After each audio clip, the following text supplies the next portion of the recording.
Hello friends, I am Arpit and I am here with today's analysis. Today is 7th of November and we are going to deal with two very important topics which are in news. The first topic is free ration scheme to continue for 5 more years. This is an announcement done by our Prime Minister in a public meeting. Now what is this free ration scheme? To understand this free ration scheme, we need to understand two very important schemes of the government. The first is National Food Security Act 2013 and the second is Pradhan Mantri Garib Kalyan Anna Yojana, which was launched in the year 2020 when COVID kicked in and continued till 2022 December. Means it is now discontinued. But to understand this particular topic, we need a proper understanding of these two schemes and then we can better connect to this particular thing which has happened. The second news which we are going to cover today is CAQM's report to the Supreme Court.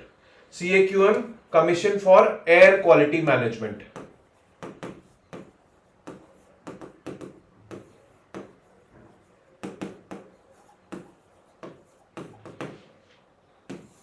This is that body which we have covered, the composition of this CAQM also we have covered, which is responsible for maintaining the pollution levels within permissible limits in the Delhi NCR region.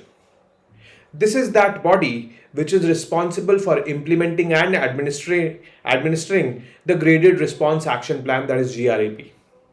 We've discussed all this. Now, this CAQM has submitted a report to the Supreme Court in which it is highlighting that, the conditions this year are better than the previous year's conditions. Well, how they are better? On ground, in Delhi, outside, we cannot feel it. We actually feel, a very, very grim situation right now in Delhi. But let's see, they have some facts and figures to prove their point or to validate their point. We need to look into those facts and figures. So, let us get started with the first topic, that is free ration scheme to continue for 5 years. Now, this particular scheme, free ration scheme, is the National Food Security Act 2013, which we are talking about. Earlier, Pradhan Mantri Garib Kalyan Anna Yojana was also going on, but it has been discontinued from 1st of January 2023. Only the National Food Security Act had been going on. There were around 80 crore people who were benefiting out of it. 75% of the rural population, 50% of the urban population, collectively around 2/3 of the country's population was getting benefit of this free ration scheme, which has now been extended to 5 years. Well, the opposition was quick to respond to this situation and took a jibe at our Prime Minister, citing that the Prime Minister himself is indulged in distributing reveries. Reveries are kind of freebies, which the Prime Minister himself coined this term last year. Now the Prime Minister himself is indulging in doing so. Whereas the Prime Minister has its own logic. Prime Minister says that food, which is a basic necessity for survival, and obviously a measure of poverty, because poverty and hunger are clubbed together as a concept frequently. So this food availability should be there to the most needy. Unfortunately, in our country, 2/3 of the population is most needy. And he went on to say that we have moved out around 13.5 crore people out of poverty. And if we continue to do this, we will definitely bring out more people out of poverty, because people, for their basic necessity of survival, that is food, they will not have to spend anything. This is also in line of meeting the SDG target, the Sustainable Development Goals target, which aims at zero poverty, zero hunger. And by 2030, we have to achieve this. So this particular scheme can be instrumental in that. So let us look into the detail of these particular schemes which are there in I would say news. So there might be a bit of confusion right now, but yes, let us understand this and the confusion will be dispelled with that. Now, the year was 2013. The UPA government passed the National Food Security Act, which we call it as an FSA. The UPA government had its own, I would say, way of dealing with things, of ensuring welfare of the people. They came up with an innovative idea that was legislation-based welfare. Legislation means we pass a law and with that law we ensure your welfare.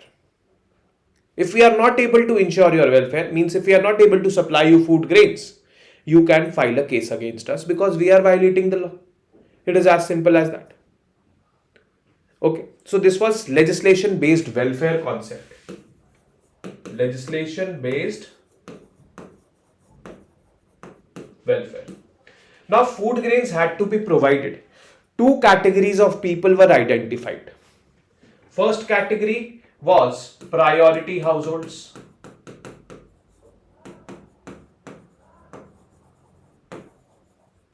And the second category was Antyodaya Anna Yojana households. Which food grains had to be provided to them? Rice, wheat, coarse grains. Rice at 3 rupees per kg, wheat at 2 rupees per kg, and coarse grains at 1 rupees per kg. How many food grains to priority households? 5 kg per person per month. This much had to be provided to those households which were categorized as priority households. Priority households are poor, but they are not poorest of the poor. Poorest of the poor are Antyodaya Anna Yojana households. Since they are poorest of the poor, then more allocation of food grains had to be done to them. For them, the price was similar. They had to pay for whatever food they were getting. Rice, wheat, coarse grains. At the same price, 3 rupees, 2 rupees, 1 rupees. But the allocation to Antyodaya Anna household was 35 kg per household. It is not 35 kg per person here, it is 35 kg per household here in case of Antyodaya Anna Yojana households. For priority households, it was 5 kg per person per month. At this price, food grains had to be disbursed. Now, this scheme is a centrally sponsored scheme, kind of. Centrally sponsored scheme simply means that it is formulated by the center but implemented by the state government.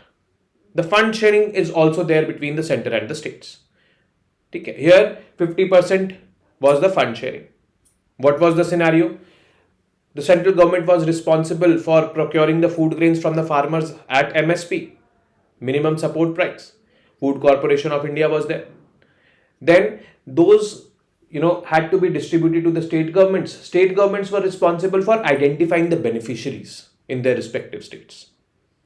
And if the state governments wanted to add something in that, they could add. Means some states you could find pulses, some states you could find, I would say, black chana and all also being distributed. But that was not under the scheme. That was not under the scheme mandated by the central government. Okay. Now, how many people were there collectively in Antyodaya Anna Yojana households and priority households? Roughly 2/3 of the population, around 80 crore people.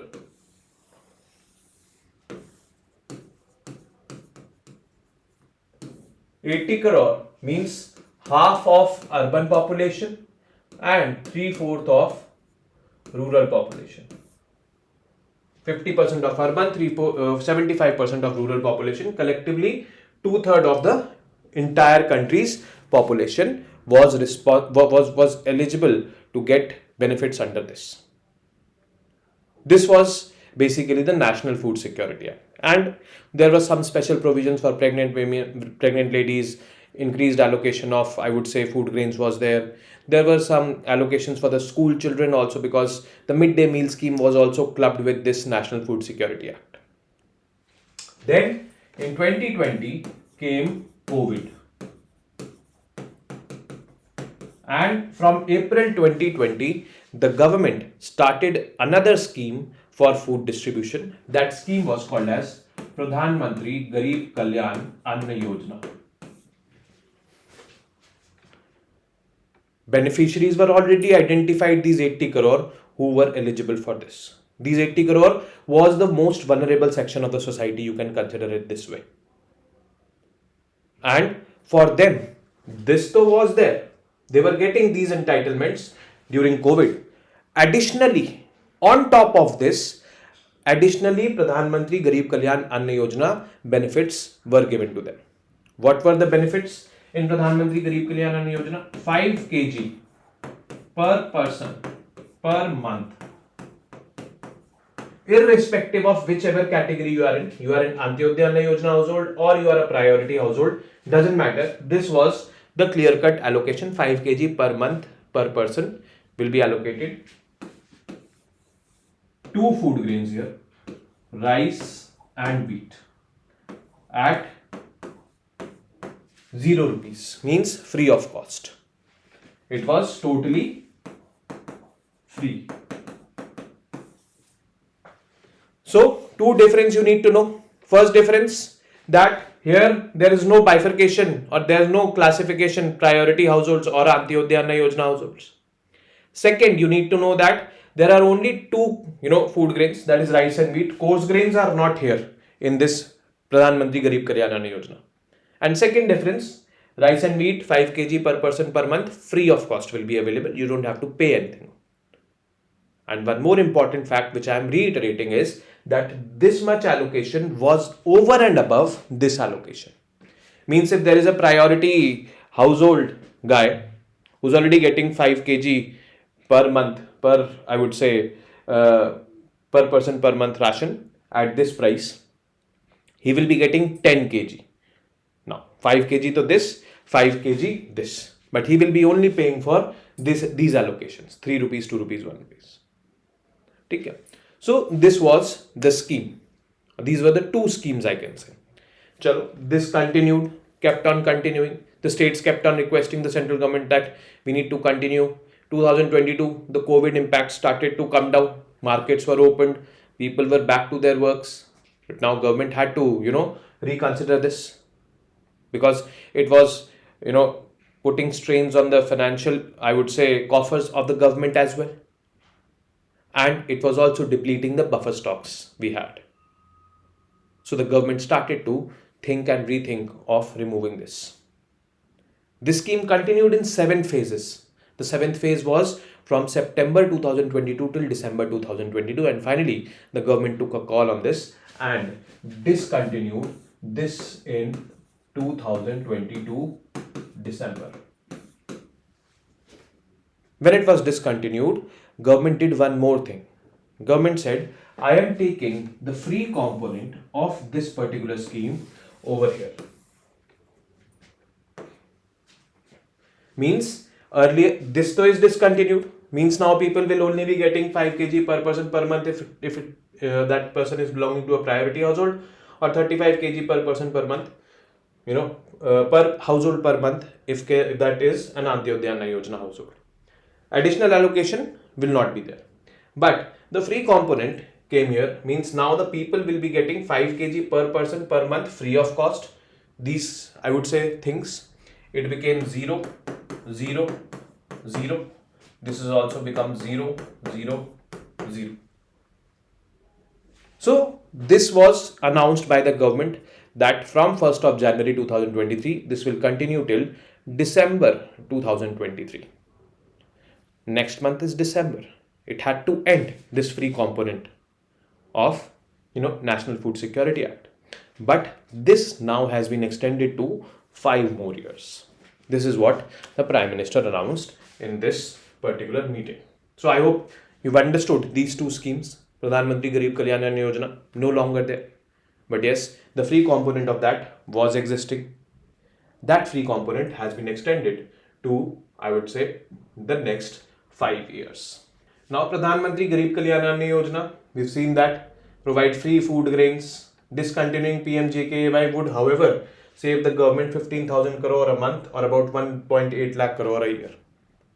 This much amount was saved to the government when it discontinued the Pradhan Mantri Garib Kalyan Anna Yojana. About Pradhan Mantri Garib Kalyan Anna Yojana, already explained everything. There was this objective: the poorest citizens of India by providing grain through the public distribution system. Public distribution system is that system which is responsible for distributing food grains in the National Food Security Act. Beneficiaries were same, distribution system was the same, no problem in identifying, but you had to increase the food grains, allocations of food grains when you were starting Pradhan Mantri Garib Kalyan Anna Yojana.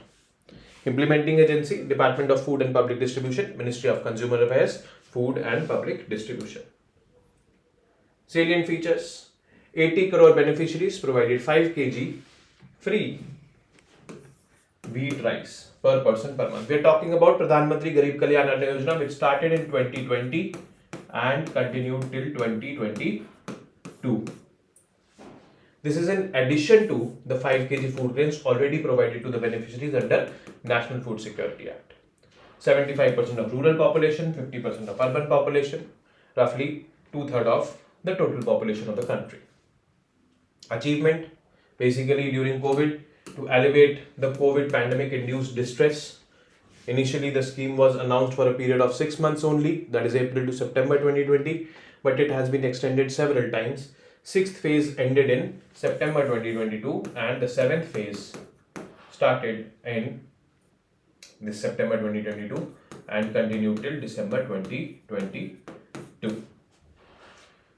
So this was there till phase 5, that is till March 2022. Government already allocated 759 lakh metric tons of free food grains under Pradhan Mantri Garib Kalyan Anna Yojana.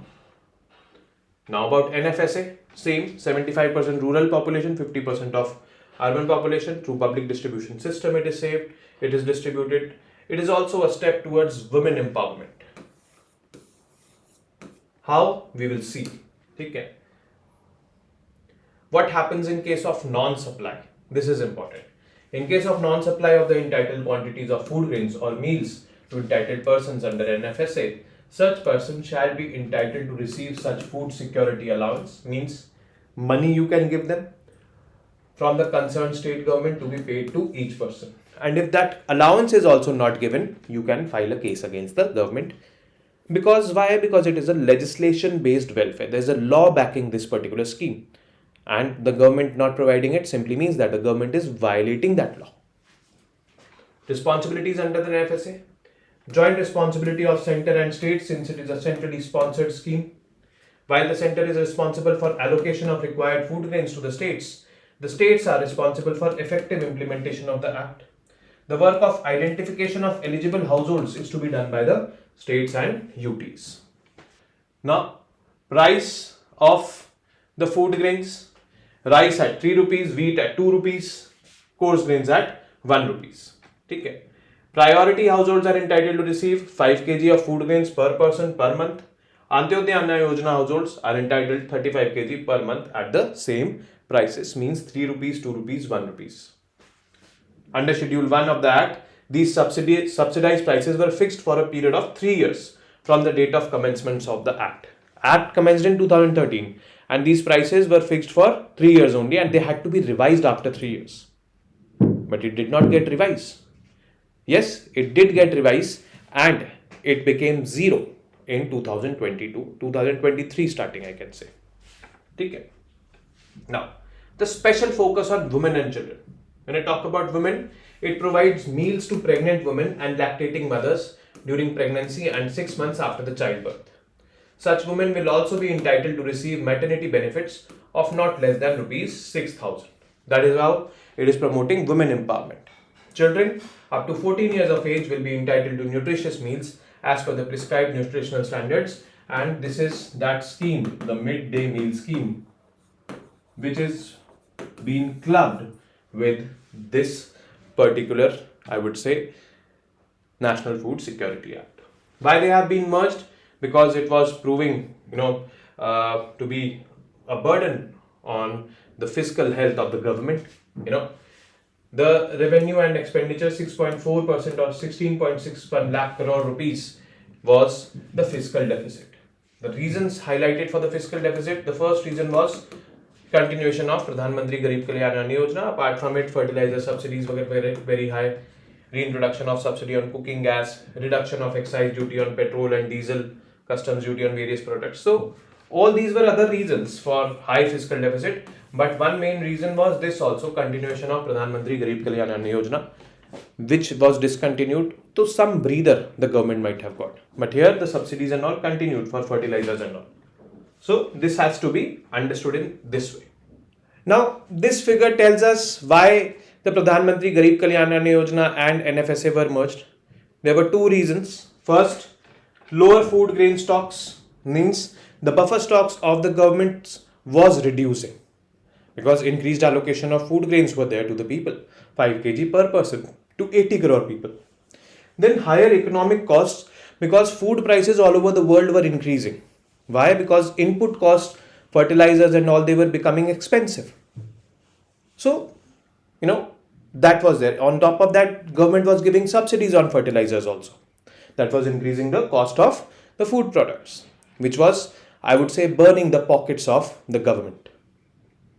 So, this was the reason given by them. CAQM report to the Supreme Court. CAQM, that is Commission for Air Quality Management. This body is responsible for maintaining pollution in Delhi NCR region within the permissible limits. This body is responsible for administering the graded response action plan, which is, I would say, an action plan in response to the rising AQI levels. The graded response action plan part 4 is presently into action in Delhi NCR region. The situation in Delhi is worse. But according to this CAQM report in the Supreme Court, CAQM has been highlighting that the air quality levels in Delhi this year from April till September has been the best in the past 4 years. That is not a problem, but the problem is when the winter starts setting in, when the farmers start burning stubble or agricultural residue in Punjab, Haryana and UP, even Rajasthan. That has to be maintained. And the Supreme Court today has taken, I would say, a class of the state governments. The Supreme Court said that this is not my business how you control it. You have to control it. The Supreme Court kind of scolded the governments of Delhi, Punjab, Haryana and even Rajasthan. The CAQM is submitting, good things about air quality of Delhi, but the ground situation is very, very different. If some of you are in Delhi, you might be experiencing it. Those who are not in Delhi might be seeing it on the internet, social media or the news channels. Me staying here in Delhi NCR region, I know what exactly the situation is. So it is like this. So let us see what CAQM has to say to the Supreme Court of India. Has given a cherry report to the Supreme Court of targets for a substantial reduction in instances of paddy stubble burning for Punjab, Haryana and Uttar Pradesh. It is also saying that instances of stubble burning has come down in 2023, even as the national capital is smothered in acidic vapor. Actually, it is acidic. Punjab's report card. The state action plan for Punjab for the year is zero stubble burning in 6 districts of Hoshiarpur, Malerkotla, Pathankot, Roopnagar, Sasnagar and SBS Nagar. The state is targeting a 50% reduction in the remaining 17 districts. Why not 100% reduction over here in these districts also? In those districts where it is 100% reduction, zero stubble burning, there also, it is reported on ground that, stubble burning is happening. Here the 50% relaxation is already there. So definitely stubble burning is happening over here. A total fire count as of October is 24,202. Last year, 49,922 fires in the state. This was, I would say, roughly half this year, but the situation in Delhi NCR in reality doesn't seem so. That, this, incidents or fire counts have reduced. There are increased or I would say images by ISRO, images by NASA, which have been highlighting, stubble burning. Those red spots, they are many. Haryana and UP's report card, if I talk about, the states had promised near elimination of paddy stubble burning from 3661 and 198 fire counts in 2022 respectively, but I don't think so that these figures are actually true, but they have been submitted by CAQM to Supreme Court, so as aspirants we should take account of these figures. Then overall air quality, CAQM maintained that the overall air quality in Delhi NCR has witnessed an improving trend since the inception of the commission. So what the commission was highlighting here, was it being, was it praising itself? But, I doubt so. The situation is not worth praising. The key parameters for daily average air quality for Delhi for the period between January and September 2023 have been the best in 2023 and the worst, I think, in October. The corresponding periods from 2018 to 22, barring the periods of COVID, because that were lockdown periods, 2020, if we take out, air quality was excellent in 2020 because people were not out. From these years to these years, 2023 has been the best, in which I would say time period January to September. Now, tackling the crop residue, what has been the main, I would say, strategy of tackling crop residue? This report by CAQM to the Supreme Court has said that Centre has already disbursed rupees 3,333.717 crore under the crop residue management scheme. The crop residue management scheme is basically a scheme which is subsidizing up to 50% of the, those machineries which are, I would say, important for residue management, like happy seeder and all. But the remaining 50% cost in itself is very high. That is why farmers are not buying it. So it is like this. Available data indicate that around 1.17 lakh CRM machines are available in Punjab, 80,000 in Haryana, 7,986 in NCR areas of Uttar Pradesh. This is more than 90,422, 72,777 and 8,482 machines available in 2022. So 90,000 in Punjab, 72,000 in Haryana and 8,482 in Delhi NCR region. So this particular year, there are more machines under the CRM, that is crop residue management, but as compared to last year. Now under the CRM scheme, 50% financial assistance is given to the farmers and 80% aid for cooperative societies, farmer producer organization and panchayats if they are going to buy these kind of machines. But still, they are not buying it. That is, I would say, the main reason, and they are more and more relying on burning stubble. I was also watching a video where I would say district official in Punjab was there in the fields trying to stop the farmers, but the farmers made him only burn the stubble forcefully. That video was posted by the Punjab Chief Minister himself on its Twitter handle, that is X handle. So this is something which is high time now, when actually this stubble burning should stop. There should be a complete ban on it. The Supreme Court has also said this today to the state governments. Supreme Court was very clear that this is your business and you should mind it, that Delhi should not choke because farmers in your states are burning it. You should implement things in a diligent manner. So this was it. So today we've covered two very important topics. One was a very big and important topic, that is National Food Security Act, Pradhan Mantri Garib Kalyan Ann Yojana. And second, the CAQM report to the Supreme Court. I will now be meeting you tomorrow with more such informative news pieces. Till then, you guys know very well what to do. Keep studying, keep reading, keep writing, and most importantly, keep revising. Namaste. Jai Hind.